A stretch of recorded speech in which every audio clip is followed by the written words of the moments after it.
Welcome in to Overtime, presented by McDonald's. Dewey, Dailey, along with John Bruce, for this week's episode, 39th installment of the show. We're one away from 40. Coming down the stretch here in the winter sports season. Think we might get next week, maybe the week after, before we take a little bit of a break before the spring season gets going. But, man, things are starting to heat up down at the Convo, and the girls are moving on to the regional semifinal round, so a lot of things to get excited about here in the Southeast. Yeah, we've got down to really just the elite of the elite teams that we've been talking about throughout this entire season. It's really cool to see some of these kids reach these accomplishments. Saw some kids really step up in big moments yesterday down at the Convo. A couple more, Thursday and Saturday as well. So, I mean, we've seen a lot of winning. There's a big upset in Division II tonight already. Maybe we may be down there for three games next Saturday if the other upset happens, which would be coming up here in a few minutes. We'll follow Sir Brock Netter to see what we're talking about, because we'll probably be off the air by the time that game's over. Hopefully. Yeah. Gosh. Because that could be a while. Last week was pretty long, but we appreciate you sticking with us. And Hey, if you haven't noticed, overtime on a bit of a historic. It's like a Lynn's sanity. We're gonna look back here in a couple years, like, man, do you remember that 6-week run we had on overtime where it was like over 400 views for 4 weeks in a row? As we're getting 20 views at that point. And, yeah. And we're doing it at a truck stop somewhere because we get kicked out of our studio. And, we're not even talking about. We're talking about Little League stuff now. We got downgraded. All right, well, we're going to talk, obviously, a lot about the tournament today. Timestamps down below, as always. A little preview on what we're going to talk about, so you can click right to it. Just click on the little time stamp that's there, and it'll just take you right to it. We'll also have some updates for our brackets, which I was a little happy about until New Lexington won, because I had them losing 2 rounds ago, so they're not doing me any favors moving on to the district final. So you had Marietta winning the district. I had Warren winning the winning the district, which means the only way I can win D2 is if Warren does end up winning the district, but we will find out there. And we were kind of humorously at a complete dead heat in Division 4. It doesn't matter what happens in the boys from here on out because we have the same picks, but we each got 14 of the picks right. On the girls' side, on the boys' side, I don't remember how many exactly it is on the boys' side, but we have the exact same amount right, and we both have the same winners for next week. Which we'll talk about, coming up throughout the show. And it was fun being down at the Convo. We got to run into a lot of different people down there, and if you came up and talked to us, we appreciate it. And any kind words, and we're very and if anyone said anything not kind, we probably just ignored it. But overall, it was just a really good day. I thought our group did a lot of good work, and I think our photographers that maybe we don't shout out as much, but so many. It's hard we have so many. I never know which ones are, unless it's Ray or Brock or Derek, or Erica. Yeah, Erica. If it's not one of those four, I don't recognize all of them because I don't really see a lot of them, so it's kind of hard to. And they usually don't come up and say anything because they don't know us either. So it's you just don't see them as much. But man, we probably have six photographers. It seems that's maybe besides Derek and Brock. We have a ton, and they all do a great job. Yeah, boy took some pictures, and apparently that I really think Brock sabotaged me because Derek said when he went to look through the pictures they were all blacked out on the thing. So I think I'm going to blame Brock because he touched the camera before I did. It might have been Derek's fault, but your SD card the SD card did not work for me on that day, which was probably better for everyone. But it's Renee was back. Renee, that was one of our main photographers for the first couple of years of SOSA. She was back. It sounds like she's back to good health, and she was back last Thursday, so really good to see her back. And then Haley's down there with Brock tonight too. So we might have got them all. I don't know. There was one that I had never heard. I'd never seen his name on the Twitter post before, and I already can't remember it now. Yeah, it's driving me nuts. But I think that's going to be the only time at the Convo that all of us are together. I think there are some D4 girls games Friday or Saturday. Yeah, so the regional finals will be hopefully our teams will be playing in it for girls on either Friday or Saturday, which means that either Derek or Brock won't be there, maybe both, because since Carson, goes to school down at OU and he's a very good writer at this point, he can probably be down there with us as well. And we appreciate Kenneth Hay, as always, going down and spending the day down there with us. And he obviously thought it was a long day because he's like, we've been down here for 8 hours and it had barely been 6. So, I mean, that must be what it's like to be around us for a long time. I know. Not enjoyable. Right. All right, let's talk about some of those games at the Convo last week. First one we saw, Wheelersburg and South Point. The Pirates move on to the district final. They'll take on Northwest and I think the 6 o'clock. 4 o'clock. Oh, 4 I o'clock. keep forgetting it's earlier on Saturday than it is on Friday. The 4 o'clock slot on Saturday.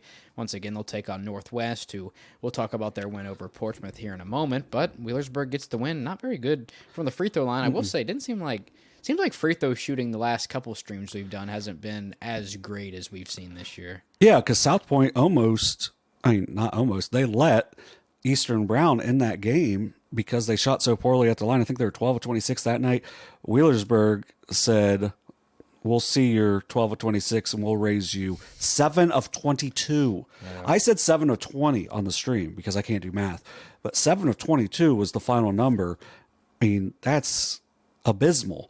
And that's what kept South Point in the game. And South Point, they were really, Caleb Lovely played. I think I saw it was like 24 minutes, but you could just tell he was not the same. He was in the we don't want to say like we know he was sick, but like there was no legs. It was just like he just didn't have the energy. He probably played 1 minute out of the last 5 of the game in a game that's within 5 points. Now I think the one silver lining is that he made his last 3 he took as a high school athlete. So that's something good to look back on. But I don't know, for Wheelersburg, only what was the final spread? 3. You only beat South Point by 3 when Lovely was out for pretty much all of crunch time. That's the only thing that has me worried a little bit. And, we can move on to Northwest. They seem to be one of the hotter teams in our area right now down at the Combo. Yeah, Northwest just, we'll see how they do Saturday with us there. But 2 of their 3 losses have came when we've been there. So they were really good in that game against Portsmouth. You could tell early. Portsmouth did a couple of things that got their crowd into it, but it did not bother Northwest at all. Logan Wolfenbarker hit a couple big threes. I think he might have hit 4 threes in the first half, all from the same spot. He had 12 points all in the first half. Once he started hitting shots, it made things open up a little bit for Connor Lentz, Tanner Bolin, as Lentz had the layup at the very end of the game that put him over 20. I believe he finished with 21, Bolin with 23. They were really good. And then Jay Jenkins and Caleb Lewis both did some scoring, more than what we'd seen them in the 2 games that we streamed. So if they get all 5 of those guys in, that's a tough matchup for Wheelersburg. And like you said, Northwest playing really well right now. It feels like Wheelersburg plays to the level of their opponent. Yeah. So and maybe that's where they got up and they were kind of up comfortably and kind of let South Point. Point By as much as 15. I think was the highest. I don't know if it got any higher than that. 15 was the highest I remember. And Carter Smith played really well for South Point. Better games. They had, I'm not going to say names, but they had someone shoot 2 of 17, another one shoot 2 of 12. So South Point just has those guys shooting close to their 4 of 17. Yeah, it's a different game, and Wheelersburg's probably still able to attack instead of getting fouled late.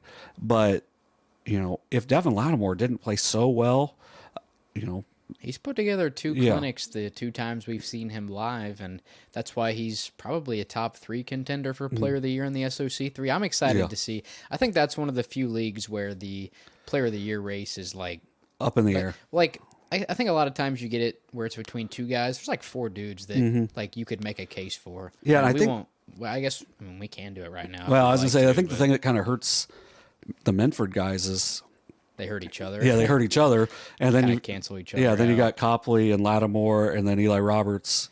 Roberts might be hurt by Summer. Yeah, Tyler Summer. I think Copley is my personal pick. That's who I would go with. But And I didn't even get to see him play this year, but we saw him 4 times last year, a couple times the year before, and I was always impressed by him, and I'm assuming his play hasn't diminished whatsoever. He is going to play somewhere. Pikeville. I couldn't remember where, but I mean, all-time leading scorer in school history. I mean, he's a senior. I feel like kind of all the typical player of the year. I know Montgomery won it last year as a sophomore, but I feel like for him, kind of all the accolades for your typical player of the year kind of lined up. And was he a district first teamer as well? He was. Yeah, so. So I'm excited to see that as well. I wonder if they're going to wait until all the teams are out of the tournament because it's been a while. So like the OVC's taken a little while too, while other teams have released it before the district ones. But and it is a no SOC, so right, SOC 3. So you think they still probably just do 2 teams? But I mean, that could be more players because you're getting 2 teams. Well, if you do 2 teams for each league, I mean, with six teams, I mean, that makes sense. If you do 3 teams, like 15 players, that seems like a lot. Because, I mean, you'd end up getting, I mean, probably not, but like you would almost be getting guys that come off the bench potentially. And depending on what team it is. Right.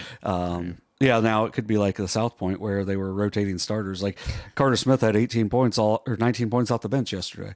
So I had 21, I think. Oh, he had 21. Either way, he had a lot. I don't know. There were I can't all remember. after the first quarter. I know that. But yeah, we saw South Point 3 times, and they had 3 different starting lineups between Wilburn, Smith, and Lovely. All sat at least once. So, but speaking of the SOC 3.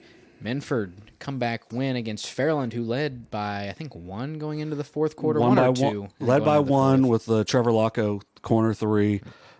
Is that on Shorts? Yeah. It's on nowhere else. Shorts, YouTube Shorts exclusive, apparently. Yeah, so YouTube Shorts exclusive of Trevor Locko's 3. And, like, I talked about it throughout the game. And sometimes I'll say stuff that isn't smart. So we've seen 8 quarters of Fairland boys basketball. I think it's 5? 6. 6. Because they hit 3 buzzer beaters against Eastern Brown? Against Eastern Brown, second, third, and fourth. Or not really buzzer beater, I guess. Was the third? It was, I would count Buchanan's. I thought Buchanan's was at halftime. He hit one at the half and at the end of the third. Oh. The third was the really cool where he was like yelling, but there was like 35 people from Fairland in the crowd, so it was kind of quiet. Man, I don't even remember the third. Yeah, it was over on the far side, like completely opposite of their bench. So regardless, Fairland is crazy at the horn. Yeah, and the 8 quarters that we saw, and like don't even have to count the last quarter from yesterday because they were, Minford was dribbling out the clock. But the first 3 quarters yesterday, Fairland hit a 3 either at the buzzer in the last 2 seconds of each quarter, and it was a different player each time. So as we're getting ready for the third quarter, I'm kind of like, hey, they're 2 for 2 and hit a couple threes, and then Buchanan starts a drive and he kicks it out to the corner, and Locko knocks down a 3, and he had a couple threes. He ended up hitting 3 all in the second half.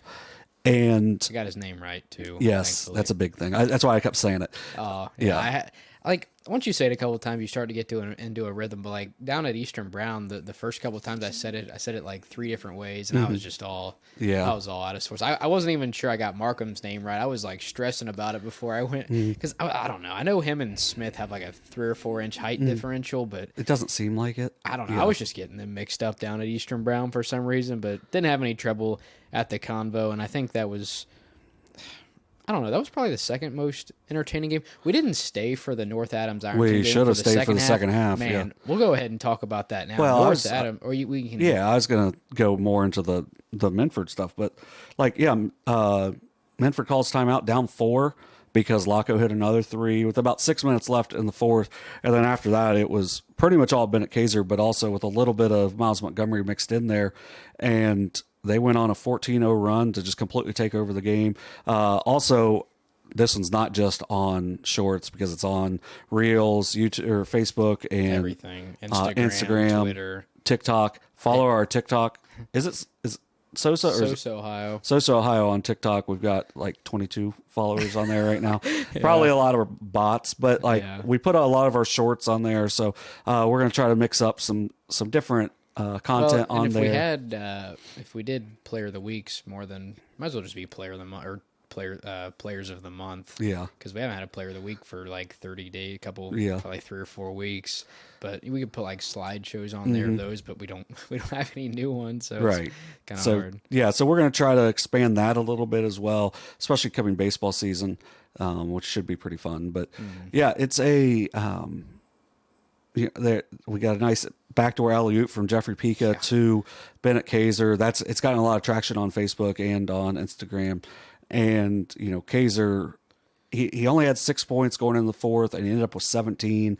He had I think they had him for 8 rebounds, and he also had at least 5 blocks. I would like to have seen the official stats on big block towards the end. Yeah, he had one off the glass. We might throw that one up on something because he was a monster. We didn't even talk about Swords' block in the first Yeah, game. yeah. Another one that's on, Luke Swords, on what would have been kind of a reverse layup, and he just seemed to come out of nowhere. And yeah, there's some really big time plays yesterday, and that's not even mentioning North Adams and Ironton. Yeah, North Adams and Ironton. We only stayed because we didn't stream that game. Good guys did, and it was an 18-point game at the half. Yeah, 18-point game, and like I had school today, didn't go to class anyway. Kenneth had school today. I don't think he went to school. Yeah, class but that was I didn't have anything to do today, and I did great at it. But that was kind of our excuse not to stay because it's like an hour and a half from where we all live. So 18-point score at half. You're like, hey, this game's probably over. Which the team that was winning ended up winning. But man, we might as well just stay because we just went to B-dubs and stayed until the end of the game anyway. But man, that ended up. Yeah, we watched on Good Guys. That ended up being the game of the night. Yeah, it ended up being really tight. I mean, they're up 18, and it felt like they. I'm not gonna say it felt like they had all the momentum going into the half. Team. It's super fun team to watch. Man, Jace Rothwell plays with a ton of passion. Him and Breeson Swiker both do. Those dudes are they had so much energy in that game. They were getting a bunch of and ones late in the half, but they were missing free throws, which could have came back to hurt them. An 18-point lead. Ashton Lane went crazy. A freshman for Ironton. Keep an eye on him. Like with Ashton Lane and Maddox Casey from Chesapeake, like that league. Is Lane's a freshman too? Lane's a freshman too, yeah. That league is going to be really fun to watch when those guys get older because they're super athletic, long freshmen that can do a lot of things. I know Lane fouled out with like 3 minutes left with 21 points. Ironton ends up coming all the way back. They tied it 3 different times, but were never able to take the lead. They tied it at 56 with about 45 seconds left. It looked like North Adams was going to dribble the clock down and try to get a last shot, but Jace Rothwell got fouled with like 18 seconds left, made both free throws. And it was a common foul. It wasn't a very smart play. Like, it just wasn't very smart. Like, Rothwell clutches up, knocks down the 2 free throws. They force a turnover on Ironton's next possession. I believe they split a pair. Or no, they made it. Somebody, I think it was Caleb Osborne or Carson Osborne made a pair to make it a 4-point game, and that's what the final ended up being. So, if you want to see anything about any of those 4 games, check out SOSAOhio.com. We have game stories and pictures from all 4 of those games, and if live streams of the first and third. Yeah, we have live streams of the first and third. Like we said, we've got shorts up of some of them. We've got interviews with kids from each one of those schools also on our YouTube or our Facebook. And then also, BMG Media did the second game, so they've got that whole game on there. Good Guys Radio TV had the whole last game. So if you want to watch any of those games back, just go check out those. You can find it somewhere. There was a lot of coverage, which will probably be the case this weekend. Actually, South Webster and Trimble. And Trimble's graphic has been posted. So for any Fairfield people out there freaking out, maybe that we're not going to be there for that game, we're going to do every district final, potentially not Division 2s. If Logan Elm beats Warren tonight, we will. Most likely we'll be there for that one. But if it's New Lex versus Warren probably won't be. I mean, we'll be there. But unless we get something from outside, unless we get paid to do it. Right, unless we get someone to help cover the cost. But I wouldn't be surprised if BMG took that because they kind of cover some of those other ones that we don't do as much. Right. And I know they did some of them last year as well. So probably more than likely. But I mean, really, we 2 on Friday, which is 6:15 and 8:15. I think. Yeah, there's a 2-hour difference between the two because they have the net cutting and then they get everything ready, and they will start at on time or late, one of the two, because that's kind of what we said yesterday. Like these games will start on time or late, and the Wheelersburg and South Point game took a long time, which threw everything off. So Friday we've got South Webster and Trimble, and then Fairfield and Fed Hawk, which we'll talk about here in a couple minutes, but. We have those 2 games on Friday, which you can watch on our YouTube page, which once again you're watching here. And then on Saturday, the Division 2 game is at 2. Division 3, Wheelersburg and Northwest will be at 4. Minford and North Adams will be at 6. So if you go down there, you can get 3 high school basketball games for the price of 1. And they're all district finals, so they're going to be all high quality. If you're not there, please join us. But, I mean, if you're there, that's just going to make the atmosphere even better for those kids. And once again, we don't know if the convo is going to be the same after this year. So right. Could be a little different. All right, let's talk about some of these convo previews coming up this week. I'm going to kind of flip the order around just so we go in chronological order in terms of like the days of the week. Yeah. I just feel like that makes a little more sense. I know you were probably doing it like D2, D3, D4. Yeah, well, just because I didn't flip those around because I was like, okay, full disclosure. Beginning of the season, we go, like, our script is very detailed. Like, we're trying to make sure we cover as much stuff as possible. Like, now it is extraordinarily bare bones. Like, what time did we meet down here? At 5:30? We met down here at 5:30 today. I did the script. Like, I fixed a couple things throughout the week, but, like, our final script, I did some at 3:30, most of it at, like, 7. Before we actually got going, because like at this point in the time, we know these teams. The last edit you did was at 3:50. Yeah, so 3:50. So it's just kind of like it's at that point of the year. Yeah, at this point of the year, we know the teams a little bit more, and that's why it might go longer because we can go even more in depth on these teams. Like we can talk about like the value Hunter Bivens brings to Wheelersburg, where at the beginning of the year. You wouldn't see him in the box score as much, so you may not, directly quote him. But like you said, we start to learn a little bit more about the deeper aspects of these teams as the season goes on, which gives you different ways to talk about these teams. Like you said, you get to talk about their 5th and 6th guy, not just their their 1 and their 2. So like for Wheelersburg, it'd be Lattimore, McGraw, and Swords. Now we can talk about some of those other guys like Evans, who's played big minutes, and like you said, Bivens as well. And even what? I'll tell you in a second. And even Logan Atkins knocking down that big shot at the end of the 3rd in the first game, which is also on YouTube. I think those were his only 3 points. Only 3 points of the first 2 times we streamed him. I don't even think he took a shot at Minford. So yeah, I don't remember him playing a ton against Minford. No, they rotate a lot of guys. They play like 9 dudes. I was saying, and that's the big thing. Like to me, that's the thing that gives Wheelersburg an advantage over a lot of teams is the fact that they can play so many guys and they have guys that can step in at different times. But my face kind of went towards the Division Logan Elm score. Yeah, Logan Elm was up 10-5, and then a 19-0 run for Warren. It's 28-18 at the half though, so they're within 10. So I mean, they were down at least 14. So yeah, so one kind of, I mean, it's an upset. By Division 4 now? No, Division 2. Oh wait, never mind. I'm a silly boy. I forgot that we're going to talk about chronological. Yeah. So we'll start with the Friday. We'll start with the Friday night district finals. First one is I'm pretty sure I think it's 6:15 and 8:15 because our live stream post said the stream link would be posted at 6, and they usually do 15 minutes before. Well, whatever. South Webster Trimble. That's the first game down at the Convo Friday night.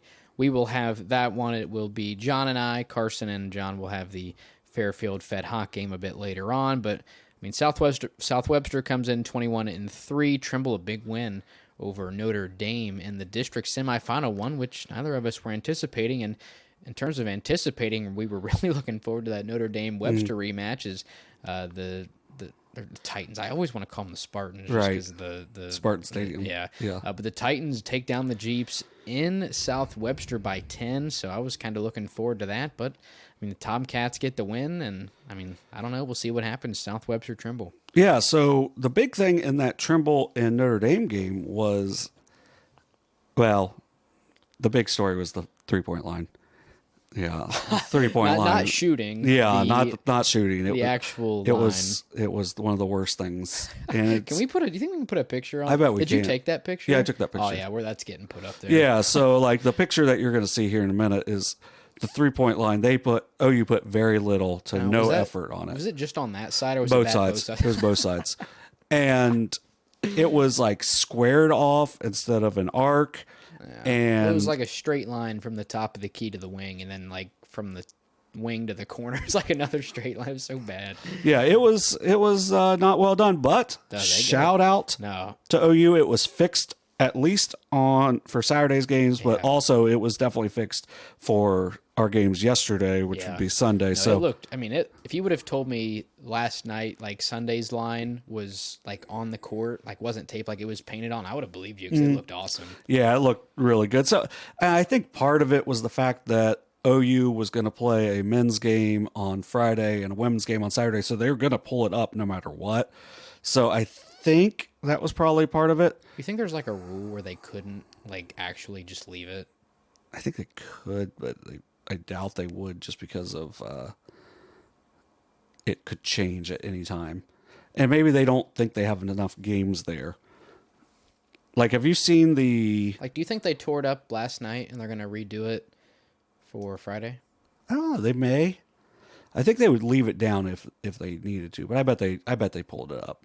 Hopefully it doesn't do... Well, I bet they pulled it up tonight after... Well, I forgot there were games tonight, but that's kind of what I was getting at is, like, with, like, a 3 or 4 day gap, do you think they bring it up or they just leave it for the whole district tournament? I think it just depends on if they play. I don't know if they have any more home games, though. Well, it probably... yeah, I guess that would kind of be the big thing is if OU plays there or not. Yeah, if they don't, then, like, what's it matter? But, yeah, so in the district semifinal... for Trimble, they were losing most of the game.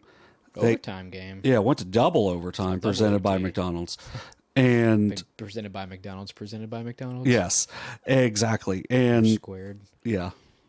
Would that be presented by McDonald's squared, which I guess would be presented by McDonald's presented by... I'm not saying it 4 times. I feel like you don't have square meals at McDonald's, but the big thing was Trimble, and this is something that South Webster has to be cognizant of. Trimble out-rebounded Notre Dame 42-20, and that's on the official stats. So Trimble scored 20 points off the bench. They got 15 from Michael Clark, who hit a big 3 with about 19 seconds left to force overtime. And I think some of the Notre Dame people thought I was talking about their coach when I said foul when you're up by 3. I technically wasn't. Because they played defense from like 45 seconds down to 19 seconds when Clark hit the 3. And to me, you don't foul with that much time left. You foul under 10 seconds, which Trimble did not do in overtime as Connie Thomas, the sophomore, hit a 3 for Notre Dame that forced the second overtime. So that's, to me, when you foul, because I think he hit it with like 2 seconds left. Yeah, that was Brock's video. Free throws and... Yeah, and make things a lot more difficult. So you can try to say it. Okay, it's JAJCYK. That's what P. Floyd has, but I think there's a Z in there too. Jasic. I'm gonna say Jasic. I'll definitely be talking to somebody before our Yeah, game we were on definitely going Friday to probably have to talk to Sweet Lou before. Yeah, he'll have it down. Yeah, because he has it. And then Luke Orsborn, not Osborne, Orsborn had 10 points. Yeah, for Trimble as well. Now for Notre Dame, they did not shoot well from the free throw line. They're 7-14, and then also in the second overtime, they missed a number of layups that would have either given them the lead or cut into it. A big thing that hurt them was late in overtime, Aaron Bradford fouled out when they were fouling. And so they didn't have him for the second overtime when they probably could have subbed him out and had Connie Thomas in to help, give the fouls defensively. But they're able to force a second overtime. In the second overtime, I believe it was Miles Phillips, went down and scored with about 15 seconds left. They didn't have a timeout. And Trimble didn't have a timeout either. So Trimble's trying to rush to get the ball in, ends up getting knocked away. Miles Phillips somehow ends up with the ball. He gets it into Marcellus Woods. He tries to shovel it over to Cody Metzler, but threw in a loose ball. The Titans got fouled with 1.2 seconds left, went to the free throw line, unfortunately missed both, which puts Trimble into the district championship game with a 15-8 record. And coming out of TVC Hawking, we don't talk about the TVC Hawking because we don't have any of the teams in it. But it's obviously a tough league because, Fed Hawk, that we'll also talk about here in a minute, has also advanced. But Trimble, Coach Howie Caldwell, 610 career wins, and he is dwarfed in wins by his opposing coach as Norm Pearson with 799 career wins going into Friday's district championship game. So, when Norm won his state championship at Oak Hill in 2008, he coached against Gallia, which Richard Korthakath, I think I said it right, was the opposing coach, who is the all-time state leader in wins with 797. So depends on how many wins Norm had at the time, but I think this and that probably are the two most coaching wins between two teams, two coaches in Ohio high school history. Is that list somewhere? It's on the OHSA website. Is Norm's isn't updated through when he was at Valley, and I think his last year at Oak Hill isn't updated either. So his is updated through 2018 or 2019. So is he, what number is he? He's 3. Oh, he's 3. Yeah, and I think he still might be 3. So he'll be the 3rd ever to get over 800. Mm-hmm. That'd be cool. Yeah, it'd be pretty decent. So, yeah. 800 wins is nuts. Yeah. I mean, that's... I have 3. I mean, that's... What is that? In 4 games. In 4 games. I want to make sure that's known. I've coached 4 varsity games. I have 3 wins. I don't want it to be like, oh, this guy talks about stuff and he's 3-35 or something. No, I'm a winner. I'm a winner, Bobby. Well, I'm saying 800 wins. I mean, that's 20 wins a season for 40 years. Yeah, it's a lot. I mean, that's crazy. That's nuts. Well, no, the craziest part about it is whenever we were talking about Chesapeake going into that game, and you're like, oh, 2010 was Norm. No, he wasn't. He never took Chesapeake to the Final Four. He took them to the Elite Eight a lot. They lost to Unioto in 91 in the Elite Eight. And that was...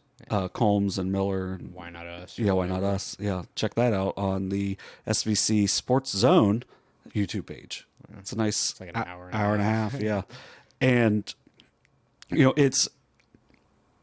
never took Chesapeake to the Final Four, which is what's so crazy about him winning so many games there. Is they got to the regionals just a crazy amount of times, and we're not able to get over the top. That he goes to Oak Hill, takes them to the Final Four, wins the state championship, and he's looking to try to do that same thing with South Webster in his first year there. Oh, this is his first year? Okay, that's what I was about to ask, is how many years he had been there. Yeah, this is his first year. Coach Caldwell took Eastern Megs to the Final Four in the early 2000s. He's been at Trimble for a little while now. He's won a lot of games. This is a really fun coaching matchup. But in this game, we're not going to make predictions because we're going to call these games, so we don't want to seem like, even though Trimble and Fed Hawk aren't in our area, we're still going to call it with, these... like there are teams. Right. We're going to call it with... Doesn't really matter. Yeah, so we're going to call it as straight down the line as we can. Unless someone makes a really cool play, then we'll freak out over it no matter what.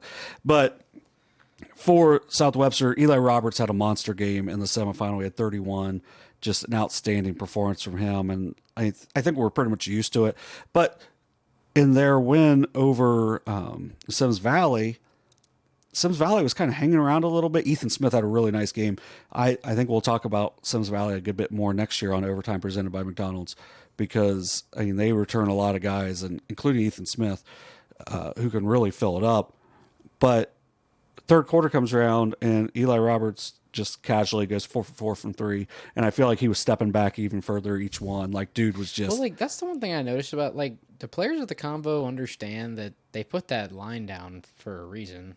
Use it. They put the tape down so you don't have to shoot from the college 3, and everybody... I'll be honest, if there were 10 3 shot, maybe 8 of them were inside the college 3. I mean, it's crazy how... I don't know if it's just, instincts to get behind the furthest line. But I think if they put the NBA 3 down, dudes would be stepping behind that. Sims Valley had a senior that was chucking, and they were not anywhere remotely close to that college line even. So, yeah, outside of the corners is the only place, because there's not that big of a difference between the high school and college there. The corners are the only place that they'll shoot close to the high school line. The rest of them are really deep. So like you said, kind of stands out. Step in a little bit. Step in, make it a little easier. I mean, because you've got that far distance behind the backboard that makes it really hard anyway. So make things a little easier on yourself. But yeah, so we didn't see great shooting numbers. I think Minford at one point was like 9% from 3. Well, they only shot 1 3 in the second half, which is the big difference in that. So we'll talk about that here, coming up when we talk about Saturday's games. But I think South Webster probably has the advantage in this one. Coach Pearson going for his 800th win. South Webster hasn't been to the regionals for quite some time, and they are a outstanding program. They're their goal, I'm pretty sure, I would be surprised if their goal was not to get to Dayton, to UD Arena. I don't think winning a district is their goal. Right. And with the talent they have in Division IV, I'm not sure that should be their goal. And, if they play well, I think they have a good chance to win and keep going from there. But, yeah, I think this could be a pretty good matchup because just Trimble rebounds the ball so well.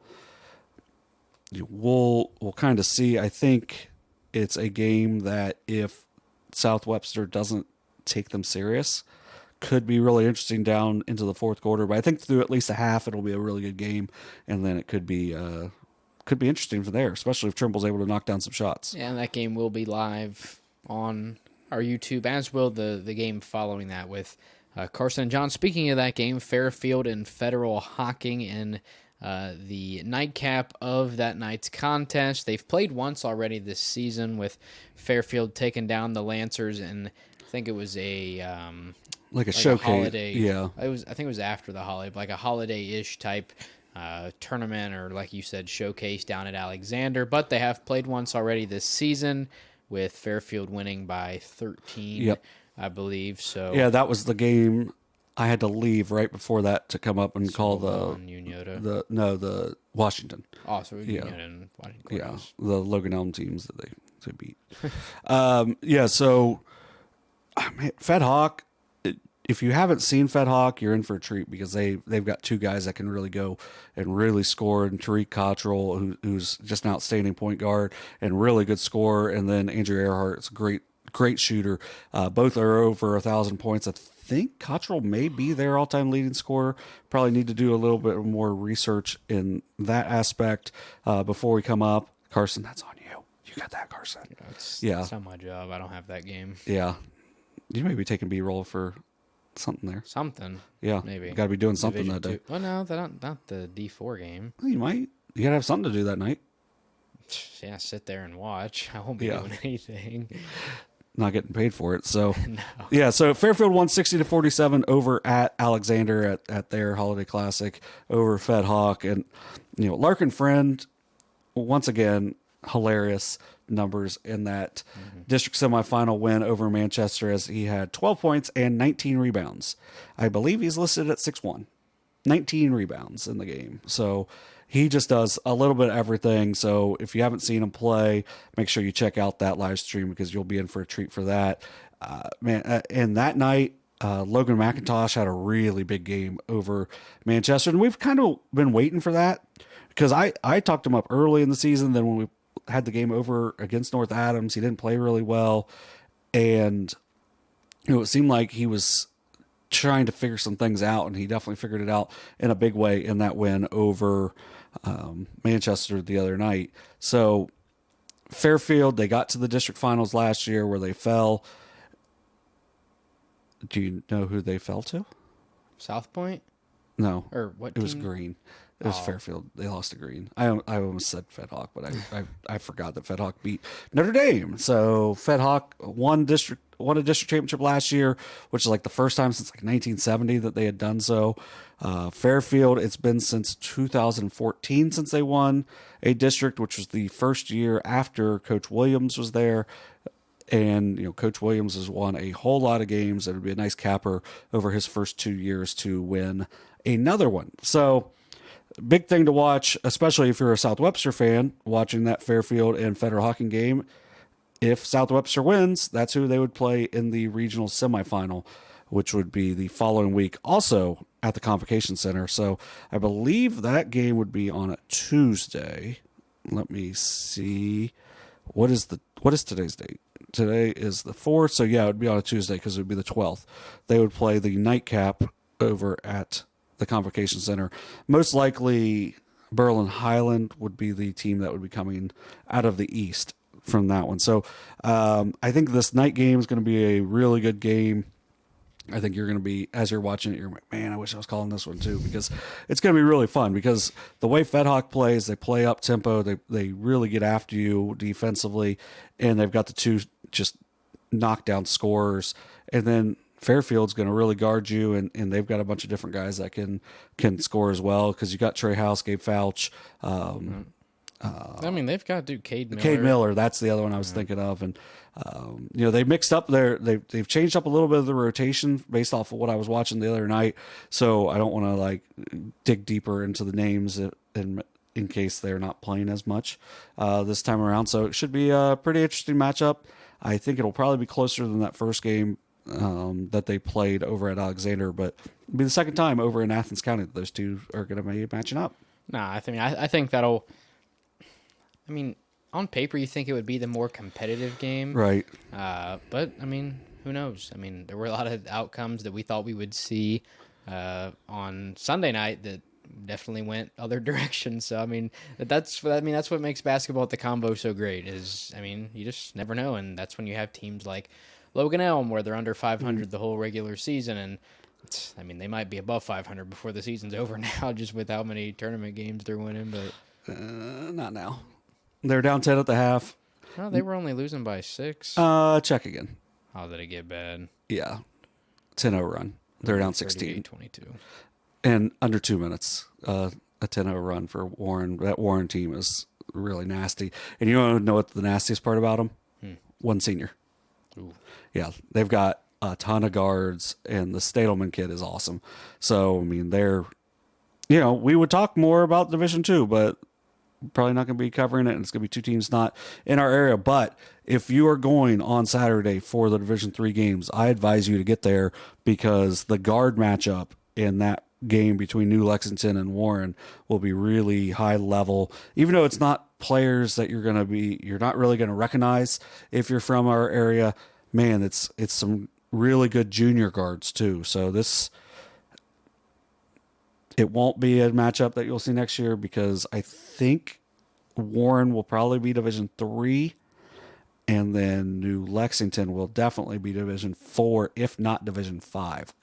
So, that's, it could be a one-time thing, but really good guards in that matchup for sure. Then moving on to Division III, our first matchup is going to be Wheelersburg at 20-4 versus Notre. Wait, do you want to do Division III first or D2 since? Oh, we just kind of did D2. Okay. So we're not going to cover any of those. Yeah. We're not going to cover that. But I think you need to go watch it. Like, if you're going to be down there for those games anyway, I think you need to get there and watch that D2 game, because it's going to be, like I said, high-level basketball and really, really good guards all across the board in that game.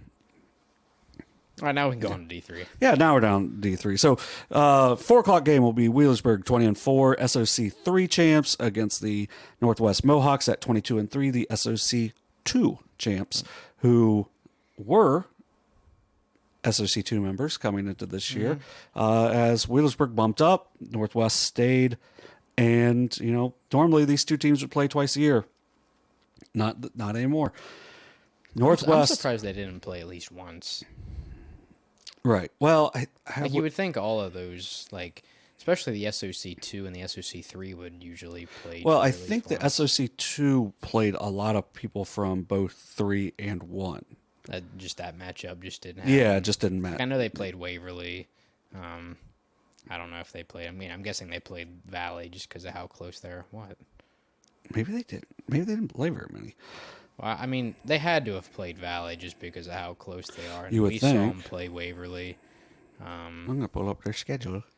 Those are the only two I would assume they played, but I mean, it's hard to tell. But they played Clay, West. So there's one. Glenwood, St. Joe, South Webster. That was the other one. Oh, they did play Valley. Beat Valley by 2 and lost to Waverly. Once again, sorry for us being there. Lost that one by 10. They played a lot of the lower division teams. But, yeah, it didn't matter who they played. I don't think it mattered who they played yesterday because they were the best team yesterday. Yeah. Out of the 8 teams 100%. Yesterday, Northwest was the best one, had the best performance. And, I think it's going to be... Man, Wheelersburg's got to shoot well again, I think. I think Wheelersburg's going to give them a little bit of a different look. They're going to be a lot more focused defensively than Portsmouth was. And, I think, with Coach Prater on the sideline, I think if they buy into what he's getting them to do defensively, I think Wheelersburg is probably the favorite. But, man, Northwest has just some dudes. I mean, Connor Lentz, Tanner Boland can just flat out score it. Wolfenbarker and Lewis can really shoot it, and Jay Jenkins can do it, kind of a little bit of everything offensively. So if they can get all 5 of those guys scoring, it's going to be really tough for Wheelersburg in that game. Defensively, now Wheelersburg also can present some different challenges. As DeAndre Berry had 27 in that game for Portsmouth, it was just nobody else could really get going. So do they look at that one and say, hey, we're going to kind of let Lattimore go, and then we're going to try to cut off Rucker and McGraw, make somebody else beat us, or we're going to play them straight up, and then that's when Lattimore can really get going, and that's when those other guys knock down shots like Atkins and Bivens. And then obviously we saw McGraw hit a 3 yesterday as well. It's just Kenyon Evans gives some good energy. You mentioned Luke Swords earlier as well. So, I mean, they're a team that and that's not even mentioned Xander Mowry hit a couple threes yesterday. Yeah. And he also had, like, one of the funniest plays to me of the entire day yesterday. He gets fouled on a 3, misses the first, makes the second, misses the third, and somehow gets the offensive rebound and gets a wide open layup. Like, I think the defender for South Webster, or South Point, slipped or something, and Mowry just walked in and just wide open layup. And it was just one of those, how did this happen plays. Ends up getting 3 points out of the possession anyway. So, I mean, Wheelersburg's got more depth for sure in this matchup, but Northwest is going to play with a ton of energy. That crowd's going to be really into the game. Yeah. And, I think they'll be on our side. They will be on our side. Physically on our side, not would they be? Yeah, because the lower seeded teams were in front of us yesterday, because it was all the OVC teams. Northwest was in front of because Portsmouth was in front of us. And OVC fans, next time you guys are at the Convo, you guys got to bring some energy. Man, you got to, South Point, there's no energy at all. Even when they were making a little bit of a run, they came alive a little bit, but man, it just felt like nobody was there. I mean, I feel like Portsmouth's was pretty good until Portsmouth's was, it got ugly. But man, Northwest was nuts. I thought North Adams and Ironton were pretty good. Ironton's was pretty good, I would say. They filled out their student sections weren't totally full. Which was kind of Ironton's was the most. I thought South Point only had a few, maybe 4 or 5 rows. It seemed. And Kenneth said the year before when they beat Zane Trace in the district final, it was packed in there. So I don't know if what the dealio is. Yeah, nice. Good use of dealio there. Yeah. But, yeah, I think this game has the chance to be really interesting. I think most of us thought Portsmouth was going to win that game, especially with how they played the week before against Northwest. So I'm not going to question Northwest. But, man, it's a tall task. But, 22-3. There's a reason why they're 22-3. And I know they lost a couple of games to SOC 3 teams in Waverly and South Webster, but this is a Northwest team that has been just really good throughout the season. So I think they're on a mission. Wheelersburg is also on a mission. Wheelersburg has won, how many districts did you say? I know we were laughing about what their record is, but they've won I could pull my little note thing out. We'll look later. It's a lot. Yeah, they've won 22. I feel like it was 22 or 23. And Northwest 36 consecutive years with a tournament win. Yeah, and Northwest has won 0. So history would say Wheelersburg. Yeah. Hunger would say Northwest. But this Wheelersburg team, and they're 100% going to shoot better free throws than they did. And I mean, they were out to a pretty comfortable lead against South Point and kind of took their foot off the gas.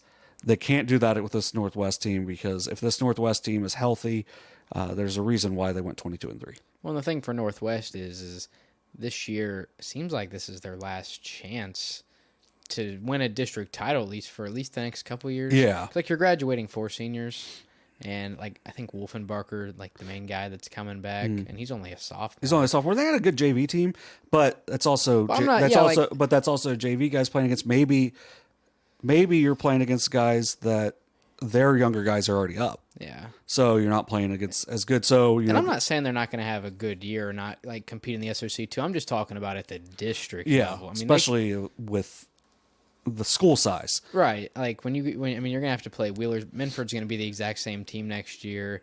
North Adams will lose a little, obviously. I mean, if Terry decides to play again, they'll be the exact same. So I think you're going to see a lot of these teams that are here right now. I think Portsmouth will probably drop down a little bit just because you're graduating Breach and Barry, and I think Loper's only a junior. Yeah. But I don't know. We'll see. I think it was Loper and Steiner, the only two that are back from their rotation. So, and their JV team was not very good, and I know their 8th grade team wasn't very good. So I mean, it's going to be could be a couple years until Portsmouth's back, but like with Coach Lyseth, I trust them to be back sooner rather than later. So yeah, I'm excited for that. That 4 o'clock game, Wheelersburg Northwest, should be one to watch for sure. And then the nightcap on Saturday, Minford and North Adams, a rematch of last year's district final. And so far, it's been the exact same story here in 2023 and 2024 as Minford takes down North Adams in the regular season by double digits. North Adams starts to catch fire into the tournament, and now they're playing in the district finals once again. You were talking about history a little bit earlier with Wheelersburg. History says North Adams in this one. Yeah, last year, Minford won 58-43 in the regular season. This year, they won 53-35. And then last year in the district finals, North Adams won 54-46, which I actually thought was not that close until I looked it up today. I was like, oh, that was a little closer than I thought. But yeah, it felt like North Adams dominated that game last year. So like you said, history says North Adams because, just flipping the script like they did last year. And man, they've got the big thing to me was that game over at in Seaman at North Adams. North Adams shot horribly. Which not at first. They were like 3 or 4 from deep to start the game. I was like, oh, here we go. Yeah, but I don't think they'll shoot that bad. But Bennett Kaiser had 21 rebounds in that game. It's absolutely destroyed them on the glass. And North Adams rebounds really well despite not being very big. But they've got a rebound as best as they probably ever have with what Bennett Kaiser can do. And what he did against them, earlier this season as well. So I would look for them to put a lot of emphasis on the glass, especially with Kaiser, make things really difficult for him to get the offensive boards. And, they're going to try to get the ball out and run. Obviously you got Kopus, who's awesome. I mean, he's going to go play at Rio and be really good at Rio. Like he's a standout. Him and Hessler are the seniors, and then besides that, they got a bunch of younger guys. You got Osborne, you got Rothwell. I almost said Rothstein for some reason.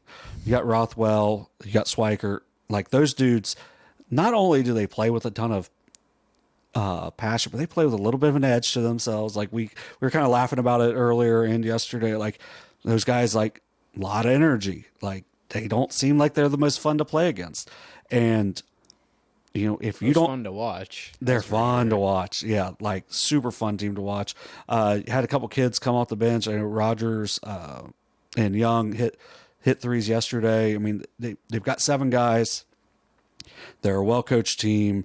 They're going to come out and play with a ton of energy. Their crowd's really good. They're going to have a bunch of energy.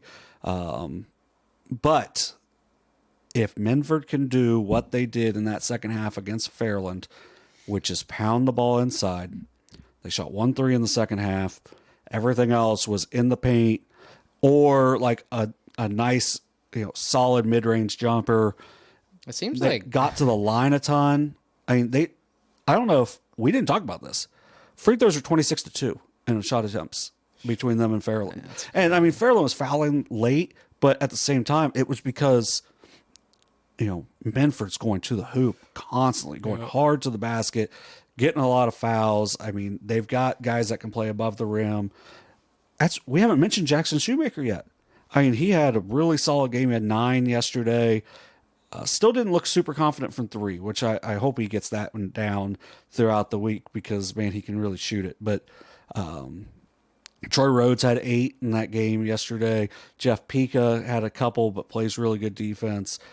Cade Glockner, he only shot once yesterday, but earlier in the season, he wasn't looking to shoot at all. So I like that. At least make yourself into an offensive threat. I think Minford, if they can play like they did in that second half against Fairland, they could win this game by double digits. If they don't play like that from the get-go, I'm going to take North Adams. Once again, we're not really picking, but that was my pick before the tournament as well. Right, because we did do the brackets. We'll kind of do our final updates on those next week when all the districts. Because we only went through the districts other than D3 girls, just because we got kind of just to get some free points with Portsmouth going to the regional final. But I mean, like you said, we're not making picks, so I'm just gonna kind of plead the fifth on this one because I don't want to make a pick. I mean, for me, I've said it all year. I just simply do not understand how you can beat somebody by more than 15 and then turn around and lose to them. But we've seen it happen repeatedly all season long, so that logic really doesn't work anymore. So all I'll really say is I'm excited to see both of those games, and I think they'll be really fun to call. Should be, like you said, a lot of high energy down at the Convo this weekend. Yeah, it was by far the best crowds. Although Wheelersburg's crowd wasn't super into the game, which is kind of surprising because they had the best student section we saw all year. So it's kind of a challenge to Wheelersburg right now to bring that same energy the student section has, especially at home. And then that game at Minford, they were nuts. So if they can bring that same energy going with Northwest, and Northwest, their whole community is going to be there showing out for the Mohawks. And and then Minford and North Adams, those two are really good crowds as well. So I think it's going to be a lot of energy in the Convo that day. Sweet Lou's going to do what he can to get everybody going. I think we'll probably highlight, let him do the intros for the starters that day because they get the lights out in the Convo and whatnot. So for district finals day, really? Yeah, or they have before. Now if they don't do it, it's not our fault, But yeah, it should be a really fun couple days for us down there at the Convocation Center, and make sure you check it out over on our YouTube. We'll have all 4 of those. All 4. Just stick with us the whole day, both days. Why not? Yeah, why not? We won't have the D2 game, it seems, but I mean, both games on Friday, both games on Saturday. Mm-hmm. Should be a lot of fun. Yeah, we provide the most. We don't replay. But. We don't replay, so we don't do unnecessary replays. Yeah, and if you're watching on your phone, double tap.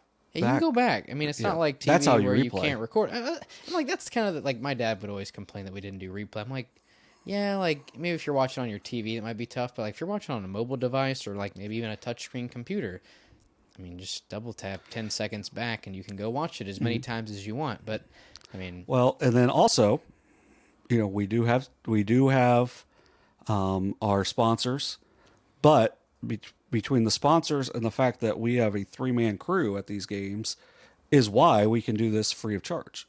And even for the tournament, we can do this free of charge. So no matter how many games we do, because this will be 39. Done a lot. Hold on, I have it in here. Let me see real quick. But yeah, I mean, all 4 district finals. Oh, my bad, 33. 33. Yeah, with 40 different teams. We did 31 last year. Yeah. So I mean, we're gonna have 33 games, 40 different teams. That's kind of bad. No, because we did a bunch of doubles then. You could have 66. Oh, we've done a lot of Minford triples, boys. Probably too. Minford boys will be 5 times. North Adams is going to be 4. Unioto boys with 3. I know Minford girls was 2. West girls were 2. Northwest Fairland Northwest girls is going to be two. Northwest is going to be 3. St. Trace was 2. Waverly boys was 2. South Point was 3. Eastern Brown 2. Fairland 2. Eastern Pike 2. Yeah. So I mean, Piketon 2. mm-hmm. But I mean, a lot of those are tournament games where I feel like you can't really count those because we're just doing the best teams that are last. But all 4 district finals minus Division 2 will be on our YouTube Friday and Saturday. So if you appreciate what we do, just stick with us the whole time. There's going to be a lot of broadcasts down there. I'm pretty sure for the You're going to have a lot of options, but we appreciate you sticking with us. Yeah, what he said. All right, let's talk about some girls basketball. They're now to the regional semifinal round, at least in the Southeast District. I think the other ones are a little bit no, back. they'll all be districts now. Are they all caught up now? Yeah, that's one of the reasons why they have the week in between in boys is because everyone else is catching up, because everyone else is going to be on the district semis early in the week. But first, some district finals from last Wednesday. We'll start down in Wellston with Notre Dame and South Gallia. I'm a little disappointed we didn't make the trip down there because we were talking that game up all week long, and we knew it was going to be great. Overtime game. We talked it up from the time that came out on the brackets. No, I know because 2-point final with South Gallia taking down Notre Dame in the regular season finale for both teams. I believe for South Gallia because for Notre South Dame played Fairland after that. What an end to the season for Notre Dame. They just said, you know what? Shout out Notre Dame because they played Fisher Catholic twice, who ended up losing to Newark Catholic in a lead they had in the district final over there in Division 4. But they go out and they don't care who they play.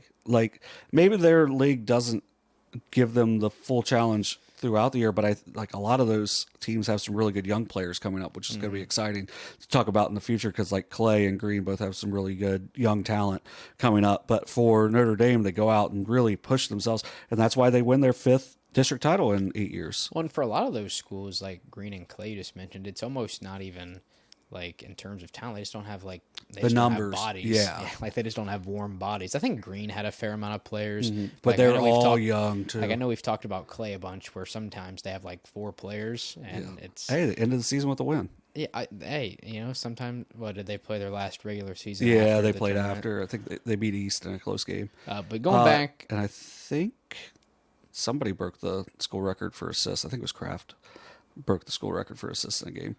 But yeah, so going to that Notre Dame game, Notre Dame and South Gallia, if you look at our picks, the reason why we tied in Division 4 was because Dewey picked Notre Dame. I took South Gallia.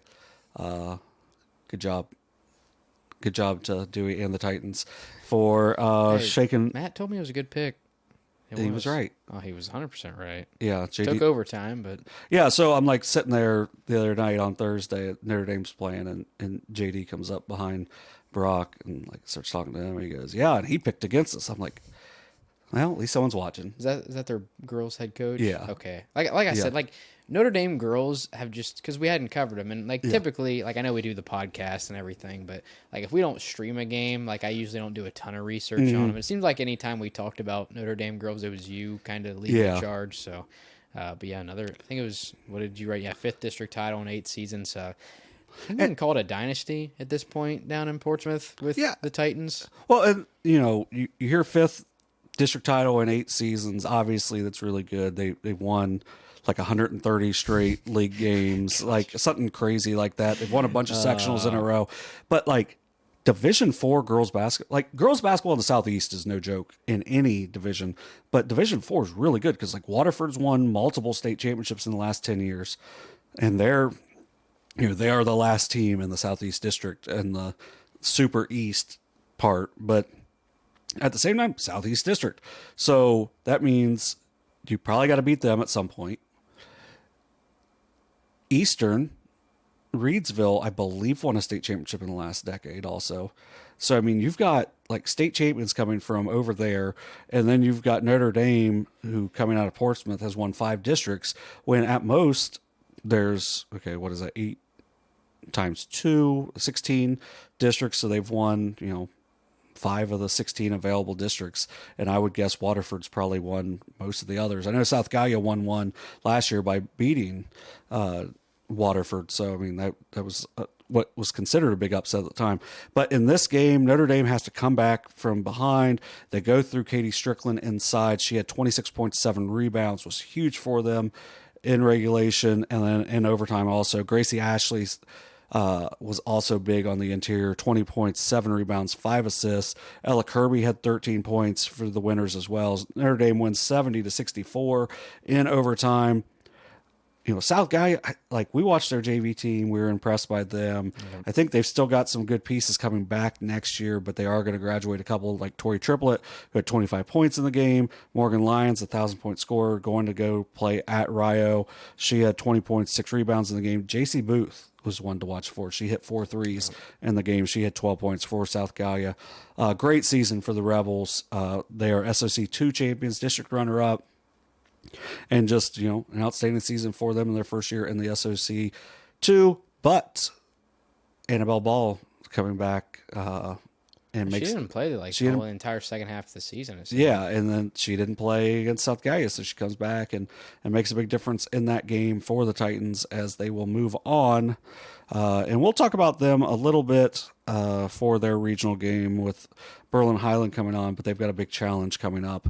But you know what?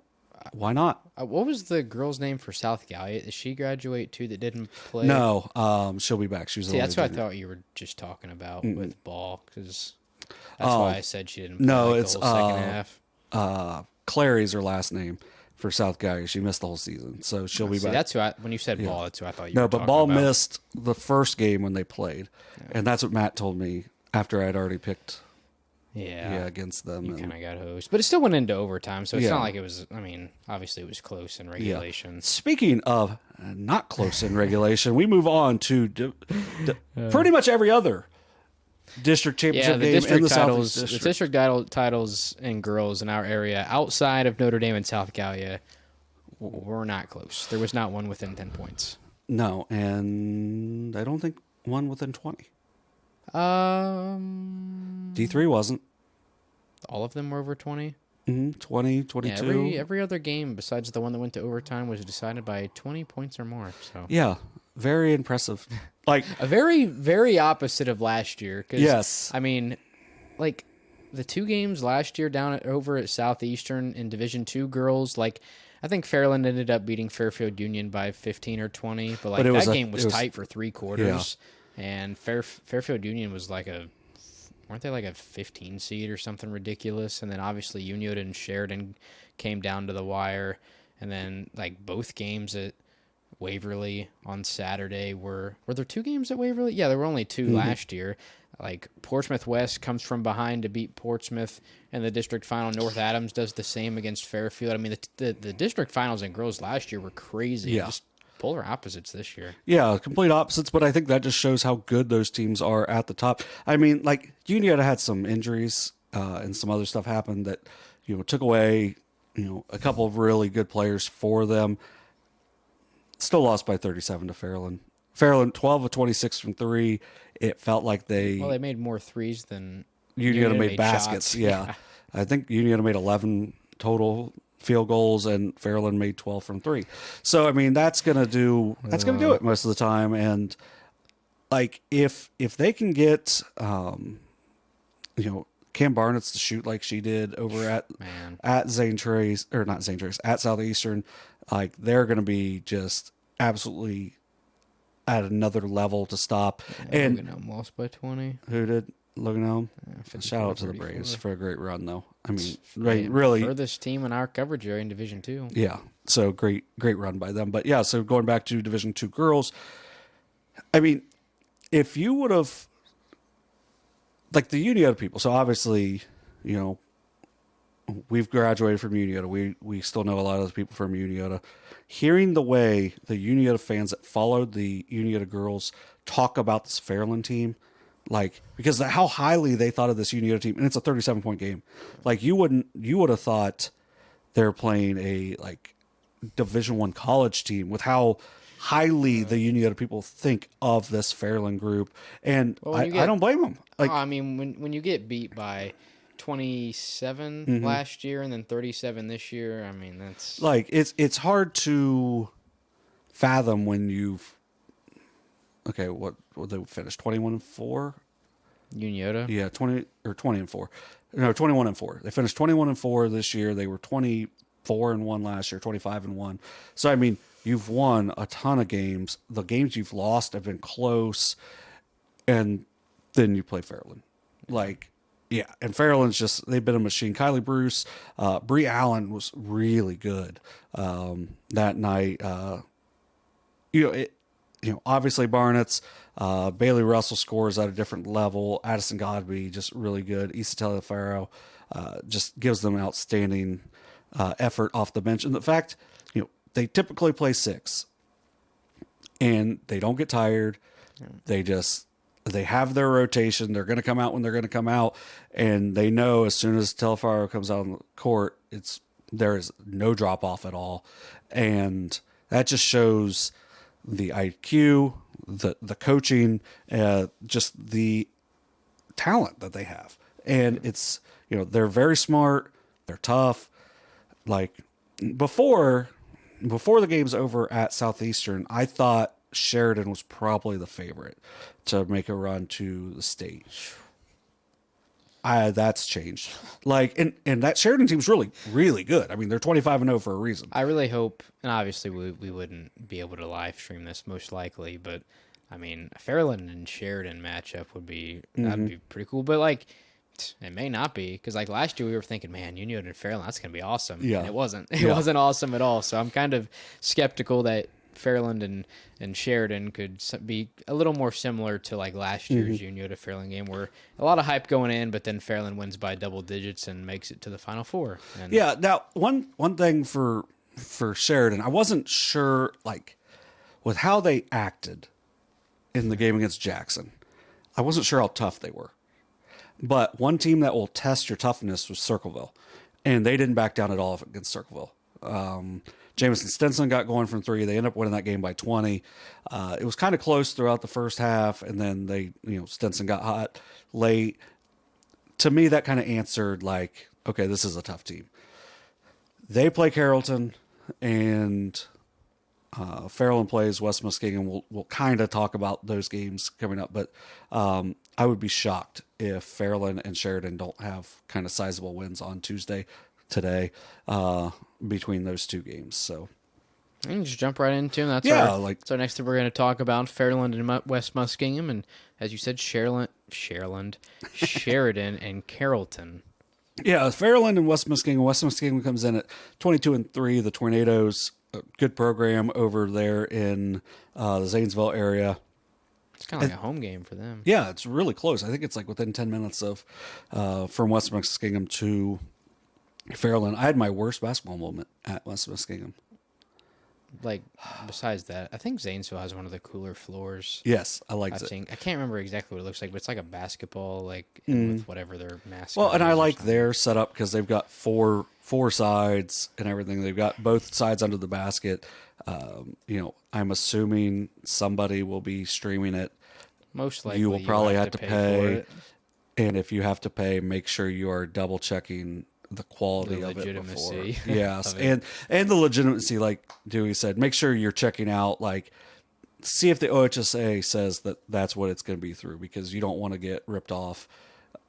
You might be getting ripped off based on the quality of it, but just don't get ripped off by the fact that you won't see it at all. So if you can, get there and support your teams if you can. But I mean, that's a whale of a drive from Fairland up to Zanesville. Man, how far is that? Because that's far from here. Yeah, it's Proctorville, Ohio to Zanesville, Ohio. It's gonna be like 3 hours, right?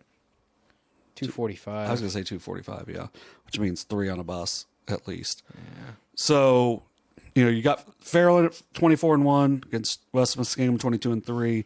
West Muskingum's probably going to try to slow the game down. If Fairland shoots well, then West Muskingum's not going to be able to slow the game down, and that's going to be, to me, the difference in that game, is if Fairland knocks down some shots early and could make things uncomfortable for the Tornadoes. Are you going to look for West Muskingum to No, what is Zanesville's mascot? Blue Devils? Of course it is. They're not the Blue Angels, though, on the Girls. on the girls' side. I was trying to find a picture of their gym. I thought their gym was green. No, it's blue. I have no idea what you're thinking of with green. Fairland's green. Thanks. You're welcome. Also, it's just the Fun Z fact. with the basketball. Let me see. Oh, yeah, that's kind of old school. I thought it looked different. I don't know. I thought Zanesville was green. No, they were a wagon and boys for a long time. They're not very good now. But also, shout out to Coach TJ Carper from Vinton County taking over the Zanesville boys job. Yep. Yeah. 0% chance he sees that. But Oh, yeah, no chance. But they've also got Jay Payton baseball field over there. Jay Payton, former San Francisco Giant, who's the baseball coach also. Oh, the current coach has the field named after him? You don't see that very often. Yeah, he donated, I think, a lot of money, probably. Yeah, I do guess you remember he did. Kevin Martin from the 2K games that would shoot like Kenyon Martin? Kevin Martin? No. No, like it was the ugliest shot. Do that again? It was like, and like, dude was a shooter, but it was hideous. And he averaged like 20 points a game for the Kings one year. He went to Zanesville. Nice. Yeah, it's not the Kevin Martin gym. I don't know if he threw any cash towards them or if he was just like, hey, I went to Western Carolina, so I'm gonna piece out of Zanesville whenever I can. But Sheridan will take on Carrollton. I'm disappointed. Boy. I can't think of what their mascot is. The Carrollton Cougars. I'm gonna say the Carrolls. I'm gonna say Tigers. That's gonna be my guess. Carrollton Tigers. Cougars is better. Warriors. Boo. Speaking of booing, Sheridan was announced as the Tigers at Southeastern? once, and that was a big boo. It's not even close. I know it's not. It's like it was quickly fixed. But they're also called the Lady Generals, which once again, I was never in the military, but I don't think I'd refer to my superior as a lady general. Well, yeah. I mean, when I call games, I don't even say lady anymore. I just asked Derek, correct APA style, correct AP style is to not say lady. Like, thanks, Derek. I just wasn't going to do it anyway, but yeah, some people do. It's I not us. think I used to do it, but then like when you do so many boys and girls games like back to back, you just kind of, if you're not smart like me, you just kind of get mixed up when to say lady and when to not. So it's just easy to just never say it. Like, dude, I've got a 3.8 in grad school, and I'm not even close to you right now. I have my average is like a 3.81 at Ohio State. Oh. Yeah, well, mine's Grand Canyon. Like, literally, like, tonight I'm going to just diddle some things. I got a lot done today. I'm going to doodle some stuff down. Yeah, you didn't go to class. So I'm going to doodle some stuff out on the website and probably get a 5 out of 5 on it. And then I'll just give some terrible answer. And then tomorrow during the day before I go over to Zanesville, I'm going to be like... You're going to go to Zanesville? I might. Like, these kind of interest me. They had the most fire hospitality room last year. So, really? Yeah, so I might. Shout out to OU for opening up the Roar Room. Yeah, that was nice. That's kind of a funny name. Yeah, we got to see some people in there. Got to see Max Hagans. Max Hagans and I think it was his grandpa. Yeah, his grandpa. P. Floyd stopped in. Yeah. Keith Myers from Logan. Yeah. Jed White from Valley. Bo was there. Yeah, Bo Arnett. Yeah, it was a nice crew. Pretty much every like recognizable face from our area was in the and every Roar official. Room. Every official was in there too. Talked to John Berry for a few minutes. Yeah, it's nice. I like the Roar Room. Oh, we've been kind of following him around a little bit the last couple of weeks. Saw him down at Eastern Brown, and I think he did the Portsmouth and Piketon game too. So yeah, then and moving on now, we will go over to the division. Speaking of Logan, Division 3 games over at Logan, which will feature a pair of a rematch. One of them a rematch of last year's district final battle, a crosstown battle is what we called it in football. I think. Did we do it in football? 2 years ago. 2 years ago. Well, okay. Last year. I don't know. Some people are weird. Like some people say last year for like the season that just happened, but I usually don't say last year until like the next year starts. Whatever. Here's something talk about these games. Here's something weird. Yes.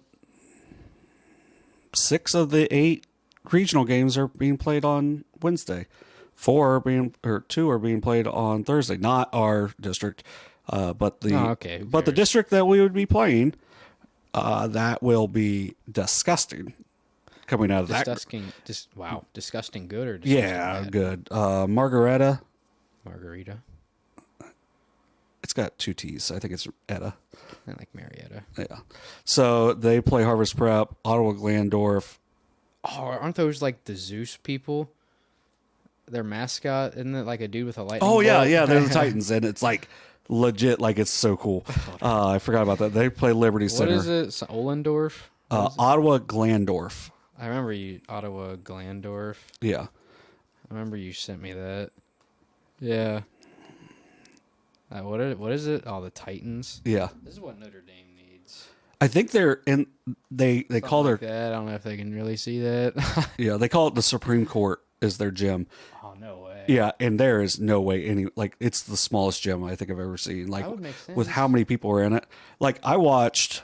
Sorry for going off topic, but I was like, I wonder how good. Oh, that is nasty. I love it. Sweet. I wish we would do an Ottawa Glandorf game so I could put that on our scoreboard. Ottawa Glandorf played Berlin Hiland because I'm like, I wonder how Berlin Hiland compares to South Webster in boys. And Glandorf has a senior that's going to go play at Ohio State.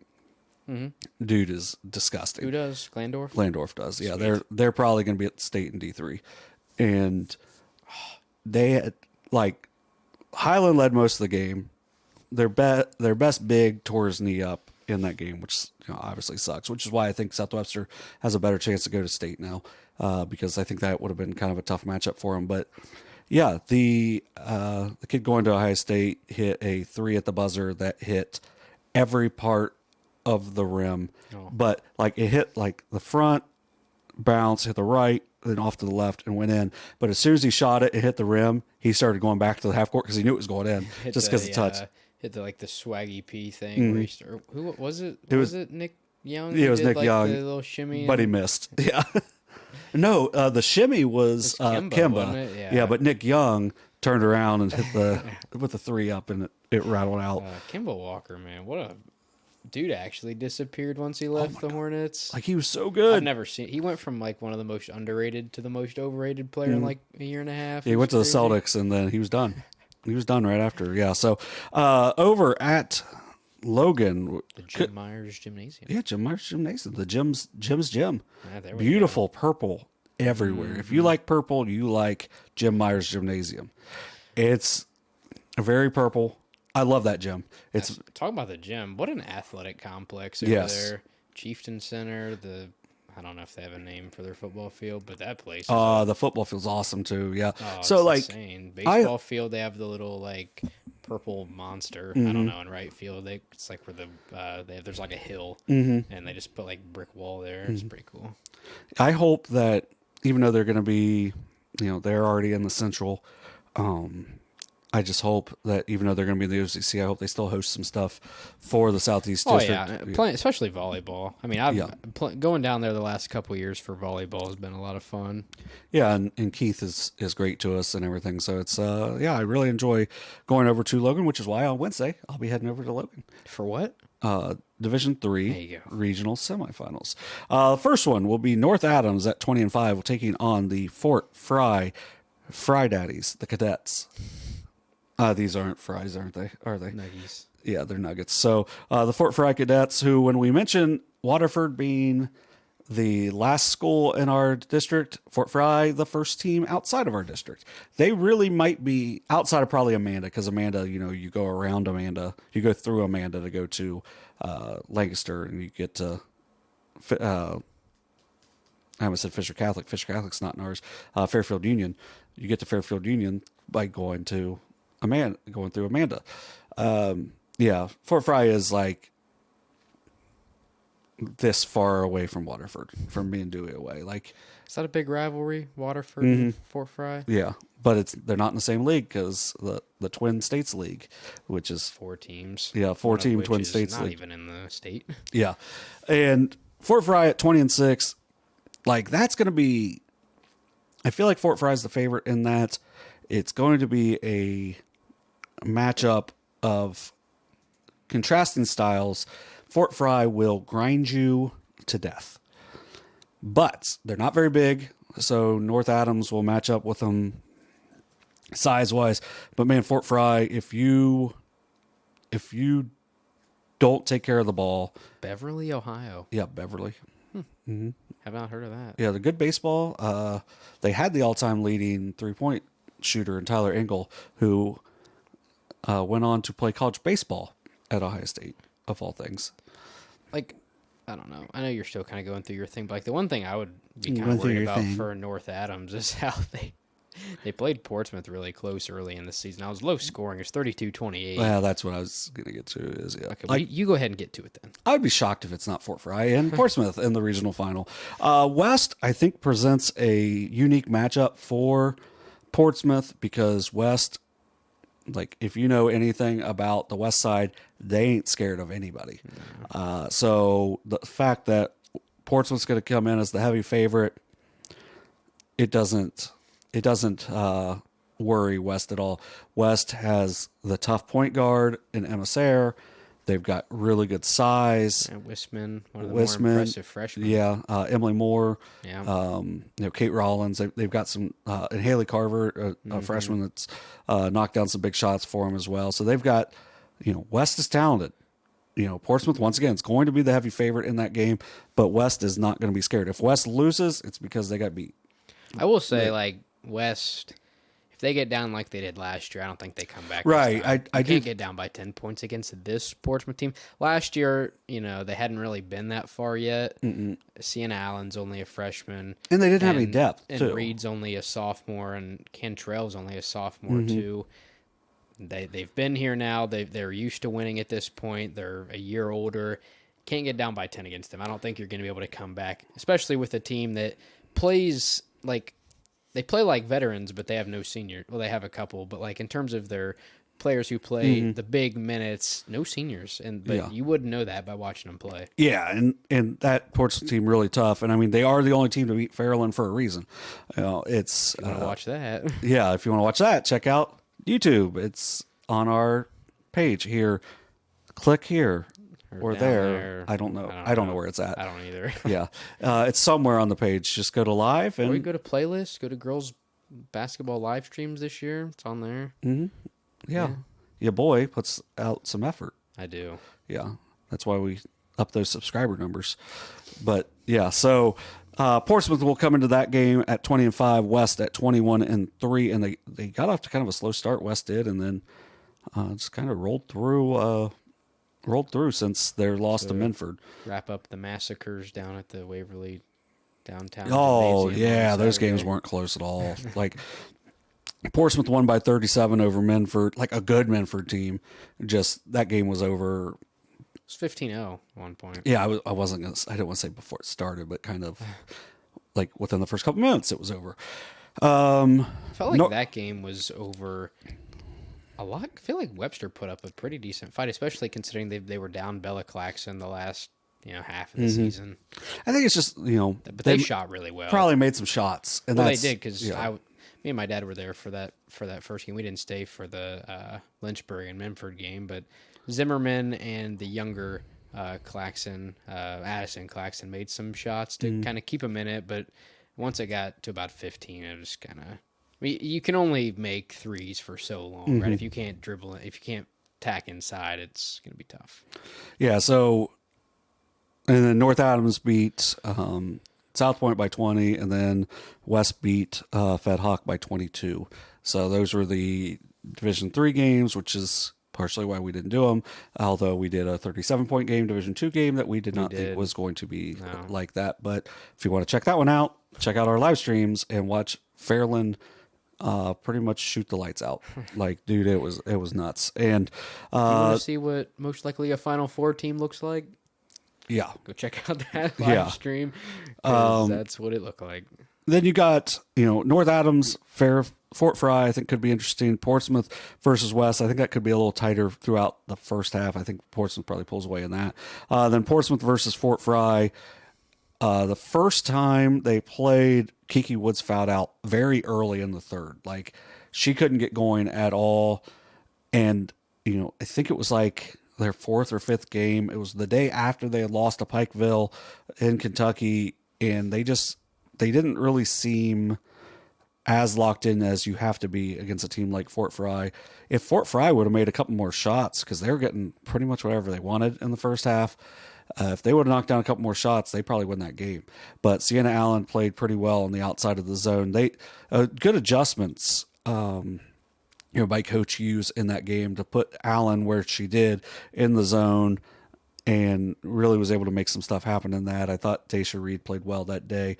Like you mentioned, a 32-28 game the first time they played. If it's that low scoring again, I think it probably favors Fort Frye. But if Portsmouth can make them play a little faster, the first team to 40. Yeah, if Portsmouth can make it be a game 240, Portsmouth's going to win that game and probably win it by 10 to 15 points. I think if even though they won by 4 the first time, I think if it's a close game, it favors Fort Frye. If it's anything else, if Portsmouth wins, to me, it's going to be 10 to 15 points. If Fort Frye wins, it's going to be 2 to 4, something like that. Yeah. So, games over at Logan should be really fun. I didn't see who was officially covering them, but I think technically I might be. I don't know. I didn't open up that file. Those are this Wednesday? Wednesday, yes. Yeah. So the Division 2. I'll tell you who will not be there. You. Me. What do you got going on that day? Wednesday, you know what? Nothing, but hey. Hey, you gotta get psyched up for this weekend. I know. Because we got a lot. We do got a lot. You gotta rest that luscious voice over there. And then Thursday, we got a couple big ones in Division 4. In the pick. At Pick North. The basketball capital of the world. Capital of Fairfield County. What? Is Pick North in Fairfield County? Yeah, Fairfield. There's no way. Pick North is not in Franklin? Mm-mm. Yeah, it's kind of weird. Yeah. Isn't it Fairfield County where courthouse is at? No, that's Fayette. That's Fayette. Fairfield County is where that throws me way off with like Fayetteville Perry being in like the shack. Like that throws me off. So Fairfield County might have the most schools in the state because they've got. Assuming Fairfield Union is in Fairfield County. Yeah, it's got Lancaster, Logan. No, Logan's in hockey. I'm a dum. Liberty in Fairfield Union. Liberty Union. Maybe. Taze isn't. But Bloom isn't. Bloom is. Oh, Bloom is? Mm-hmm. South Bloomfield in Fairfield County? No, South Bloomfield is where Taze is. Oh, gosh, I'm so sorry. Carroll is where Bloom Carroll is. Why is it called Bloom Carroll? Is it like half? It's probably like Unioto, where it's North Bloomfield. Is that a thing? South Bloomingville is in Hocking County. You're welcome. Thank you. North Bloomingfield might be. I don't know, but I've been to Carroll, and it's never been. Have I won there? Yeah, I won there. I've been to Carroll. Got whacked. Did you? Yeah, in football. Oh man, that was bad. I long snapped for that game though. Shout out Otto Coons. Hey, yeah, you got the long snap for a kick. You guys scored. We did. I didn't long snap the PAT. Ford did. Oh, okay, sorry. And that was the year before I got to hold PATs, so I kind of got hosed. Yeah, me and this is kind of a who's who of we you. Also played that game without like 10 starters, so that was so depressing. Otto Coons again. Yeah, me, Jeff Miller, Matt Combs, Shane Combs rode up together to that game. Yeah, that was a wasted gas money. We go up there, and I'm like getting a drink. First play of the game, double flea flicker reverse pass. There's a check down. No. That they're all for them. We literally practiced for that all week. Yeah, first play of the game they score, and I'm like, and we had practiced for that play all because I was a little scout team goon, and we literally ran that play on scout offense. So many, I'm talking like 5-6 times a day, and they ran it first play, and we were not ready for it. Yeah, and then we ran our own trick play, in which we threw a check down when the over-the-top route was wide open, and the kid that threw the check down could or maybe could not throw the ball about 60 yards in the air. So that was fun. Former Fed Hawk great. Yeah, Tyler Rogers. Our boy Ty. Oh, Ty. You played JV basketball with him, right? For like 3 games. Did he? Yeah, he played a few. I wasn't sure. Yeah, then he checked out. That was sad. I love that kid. I love that kid 100%. That dude was a freak on JV. Yeah, he gave me a pass on something, and I never used it. But yeah, I coached his older brother too, and his older brother was one of the funniest kids ever. So I believe it. Yeah, big fan of those kids. But yeah, he did well at Fed Hawk, so I was happy for him there. So going on to those Pick North games, getting away from the Fairfield County talk, open up with Notre Dame 20-4 against Berlin Hiland, 24-2 Hiland. If you know, they're just a machine every year. But I feel like this Notre Dame team, very prepared because of their size. Hiland is pretty undersized this year, so if Notre Dame's got a chance, they're going to have to pound it with Strickland and Gracie Ashley. And I would like to see Notre Dame get a win there. And I don't know a ton about Hiland, but I do know that Notre Dame has the size advantage in that. So Hiland used to be D3, didn't yeah, because I remember they played Wheelersburg in the regional final a few years ago.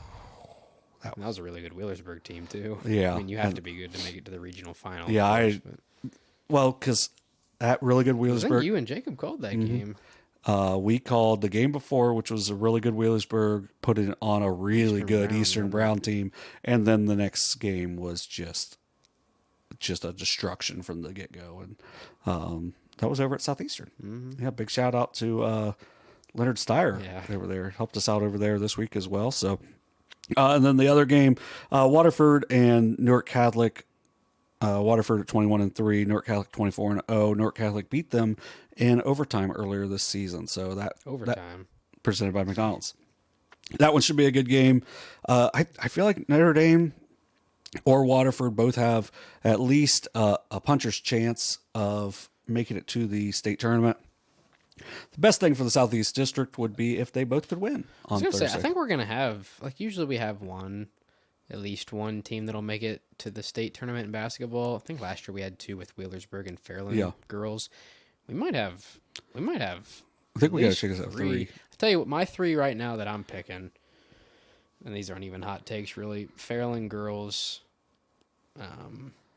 Portsmouth girls. I think Southwestern boys too are my three picks. D3. Man, I'm just not sure if any of them can make it out of the regional. D2, obviously, we're already kind of checked out, and then I guess that just leaves D4 girls. And as you said, Notre Dame and Waterford. I know Waterford's not technically in our coverage area, but we have streamed a Waterford athletic event. Big game for the Wildcats. That's a good game. That's a really good game. That was one of the better football games that we did. Because it wasn't like bad competitive; it was like really good competitive. Because like sometimes you have the lower scoring games that aren't played the cleanest, but they're just close. That game was played pretty clean. Like, that was a very good representation of D7 football. I agree. Like, that wasn't typical D7 football. Like, that was high-quality football. Yeah, and then I think the next week it was like, oh, Waterford's going to go play Caldwell. They're going to get drilled, and they lost by I think it was less than a score. So, I mean, they're playing with a freshman quarterback. Like 5'5". Yeah. Yeah, so let's go Notre Dame and Waterford. I'd like to see that as a place that either Derek or Brock is at on Saturday, as opposed to being with us down at the Convo, which you can see those games on YouTube, on Southeastern Ohio. Just Southern Ohio Sports Authority presented by Ohio Health. Links will be on SC Ohio Preps if you want to check those out. Also on Facebook and Twitter. I'm so old. My intros were terrible to those streams on. They weren't very good. Sunday. We'll blame the energy in the gym. Like, I don't even think I said my last name on the second You didn't. one. You didn't say your last name. This is Dewey and John Bruce. I'm like, this is so bad.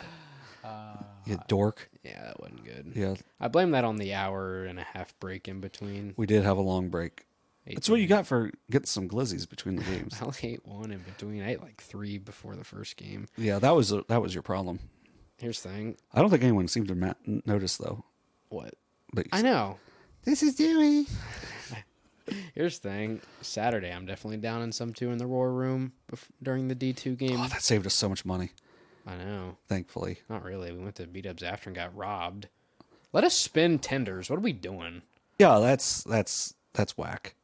Come on, Buffalo Wild Wings. Schmidt Family Restaurant Group. Help out Athens. Please. Yeah, but I I'm pretty sure you can't do it at theirs either.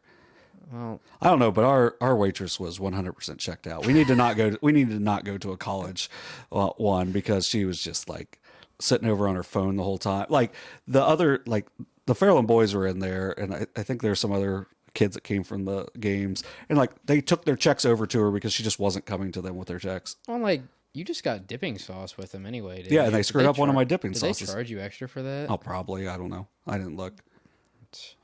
I don't know. Roosters let you have fingers with sauce, so like just let us put dry rub on tenders. Like, yeah, that was kind of. Like, can you put dry rub on? No. Okay, Yeah. well, you're about to get a $2 tip just because of that. You gave her a normal tip. I know. But yeah, it was. But still, it was nice to see some people over there at Buffalo Wild Wings, and yeah, it was nice to run in some people and talk some athletics with them and find out some different things. And you know, it's always nice to see people. And if you want to stop if you want to stop us at the Convo and talk, you know, as long as we're not like headphones on and locked in, we'll talk with you for a few minutes. And I mean, in between games, before any of the games, especially like Saturday during the D2 game, I mean, I don't know, I kind of like talking to people. Like the one dude from Webster asked you what you thought. Like stuff like that is cool. Yeah, because that is the first time somebody's got our attention by saying, "Hey, SOSA." That's kind of funny. I've never had that happen before, but yeah, like I always enjoy talking to listeners and readers. Yeah, because then we can find out some information maybe we didn't know, or you know, maybe you know, people like to hear positive things anyway. So yeah, so it was a really nice day down at the Convo yesterday. I look forward to a couple more. You know, obviously our Carson Francis is going to be there with us on Friday to be there with me to call that second game over there with Fairfield and Federal Hawking. Take a nap in the Roar Room. You're gonna have like 12 hot dogs and just take a nap. There's not gonna be anybody in there. Max Hagan's grandpa's about to be feeding me dogs for an hour and a half. Yeah, that was and they're nice people down there too, and we appreciate any help getting on down there, and look forward to the drive down, I guess. I don't know. I'm canceling my Sirius subscription after Saturday, so I'm done with that. That's like I canceled music at the VA. So. I canceled down. Like I went from like the highest, which I didn't realize I was paying for, and I was like the second. But still, like I only saved like $6. I'm like, I'm not like, a month. Yeah, that's a couple Cokes. Like 4. He didn't get a Coke today. First time in show history. Yep, no McDonald's. This dude did not get a McDonald's Coke. 39 episodes. Oh, broke the streak. Even when I was in Texas calling in, I had a McDonald's Coke by me. Yeah, that's funny. I was probably Whataburger actually, because like Whataburger is Whataburger. If you're ever in Texas, get a Whataburger. Galveston. This dude. I was in Galveston. I was in Humble. I don't even know where that is. Humble is spelled humble, but they just don't say the H. You're welcome. Humble is okay. So think about where's Capital in Columbus? Bexley. Yeah, it's kind of like East. It's kind of like that area of Houston, the Bexley area. Yeah. So the cool thing about Humble and the nothing cool about Humble. No, it's pretty sweet. But where she lives in her community, there's like this really cool basketball court, and the first week I was down there, you saw just a ton of kids out playing all the time. And then like at night, you just saw a bunch of cop cars after, because apparently they just started fighting, and they pretty much shut that thing down. So I wonder how it is now. I got to ask. Like, hey, how's weather's starting to heat up a little bit? It was 74 up in Chillicothe today. Tell me. I had to film a little video for school outside, and I had on what I have on, sweatpants and like a crew neck, and I was a little toasty at the end of it. Yeah, I took a shower, as a matter of fact. Yeah. So couldn't tell. No offense. Oh, but yeah, it was a nice warm day here in Chillicothe. Hopefully it'll be like that moving forward. I know it's supposed to rain throughout the week. Hopefully you can stay dry and have safe travels to any of these games that you're going to. And if you're not going to the games, make sure you check us out on YouTube. Once again, where we're at right now. SOSA Ohio, you can find us on there. Or you can watch on the website if you want. I don't know. I still don't even know how to do it. Really? Yeah, I'm dumb. It's just Dude, you had to show me how to replay, like how to go back on YouTube. It's just on the homepage. Oh, is it? You just scroll down a little bit. I don't know if I've ever been to the homepage. Like seriously, I'll go to the homepage and then I will go to the scoreboard. So you type in sosaohio.com. Oh, that's neat. You scroll down. There it is. Whoop, there it is. So if one is live, that's where it is. That's actually not hard to find at all. No, I told you. You just had to scroll down a little bit, silly boy. Hey, I'm not 40 yet, so I'm not gonna act like I'm like super old, but I'm like definitely I'm on the way downhill.